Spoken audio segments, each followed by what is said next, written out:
આવેલા સોનગઢ ખાતે રવિવારે વિશ્વ દિવ્યાંગ દિવસ નિમિત્તે જિલ્લા સમાજ સુરક્ષા અધિકારી દ્વારા દિવ્યાંગોની આઈટીઆઈ સોનગઢ ખાતે ઉપસ્થિત રહી સરકારની વિવિધ કલ્યાણકારી યોજનાઓ વિશે વિસ્તૃત માહિતી આપવામાં આવી હતી, જેમાં 100 જેટલા દિવ્યાંગો ઉપસ્થિત રહ્યા હતા અને જિલ્લા સમાજ સુરક્ષા અધિકારીની કચેરી તાપી અને દિવ્યાંગોની જે આઈટીઆઈ સોનગઢ ખાતેના અધિકારીઓ ઉપસ્થિત રહ્યા હતા, જેમાં સમાજ સુરક્ષા ખાતા દ્વારા ચાલતી જુદી જુદી દિવ્યાંગ કલ્યાણકારી યોજનાઓ વિશે વિગતવાર માહિતી આપવામાં આવી હતી।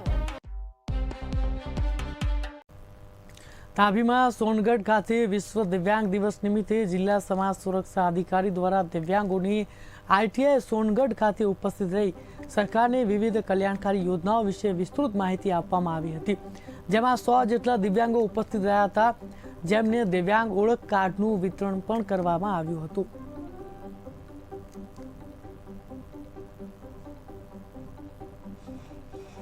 તો તાપીમાં સોનગઢ ખાતે વિશ્વ દિવ્યાંગ દિવસની ઉજવણી કરવામાં આવી। દિવ્યાંગોની આઈટીઆઈ સોનગઢ ખાતે ઉજવણી કરાઈ। જિલ્લા સમાજ સુરક્ષા અધિકારી કાર્યક્રમમાં હાજર રહ્યા। 100 જેટલા દિવ્યાંગ વિદ્યાર્થીઓ પણ હાજર રહ્યા હતા।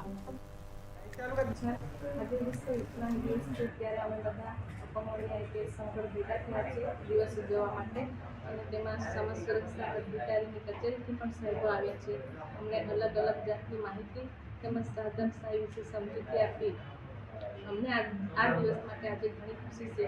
અમારા દિવ્યાંગ ભાઈ બહેનો માટે દિવ્યાંગોને 80% અને 0 થી 20નો બીપીએલ સ્કોર હોય તેઓને સંશોધન યોજનાનો લાભ આપવામાં આવે છે। આજરોજ જિલ્લા સમાજ સુરક્ષા અધિકારીની કચેરી દ્વારા અપંગોની આઈટીઆઈ સોનગઢ ખાતે વિશ્વ દિવ્યાંગ દિવસની ઉજવણી કરવામાં આવી, જેમાં દિવ્યાંગોને દિવ્યાંગ ઓળખ કાર્ડ આપવામાં આવ્યા અને સમાજ સુરક્ષા ખાતા દ્વારા ચાલતી જુદી જુદી યોજનાનો પ્રચાર પ્રસાર કરવામાં આવ્યો અને માહિતી આપવામાં આવી અને દિવ્યાંગોના પ્રશ્નોનો જે કોઈ પ્રશ્ન હોય એનો હલ કરવા માટેનો પૂરો પ્રયત્ન કરવામાં આવ્યો।